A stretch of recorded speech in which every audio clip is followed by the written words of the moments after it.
Oil pulling பண்ணிடுங்க. நிறைய பதிவுகள் நம்ம வந்து சொல்லிட்டு வரோம். ஆயில் புல்லிங் அந்த ஒரு விஷயம் ஏகப்பட்ட நோய்களை உங்களுக்கு வந்து குணப்படுத்தும். தினம்தோறும் பண்ணிக்கலாம். வாயில புண்ணு வயிற்றுல புண்ணு இருக்கிறவங்க தான் பண்ணணுமா? கிடையவே கிடையாது.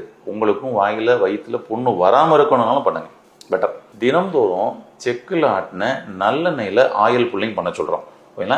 இது வந்து புண்ணு வரக்கூடாதுன்னு பாதுகாக்க நினைக்கிறவங்க செக்கில் ஆட்டின நல்லெண்ணெயில் ஆயில் புல்லிங் பண்ணுங்க தினந்தோறும் காலை எழுந்தவுடன். ஒருவேளை உங்களுக்கு வாய் ஃபுல்லாக புண்ணு இருக்குதுங்க, ஓகேங்களா, அல்லது ஏதோ ஒரு இடத்துல இருக்குதுங்க அப்படின்னா நீங்கள் தேங்காய் எண்ணெயில் ஆயில் புல்லிங் பண்ணுங்க. ஏன்னா ஒரு 10 ml தேங்காய் எண்ணெய் எடுத்துக்கோங்க. 20 நிமிஷம் நல்லா அப்படியே வந்து காக்லிங் பண்ணுங்க.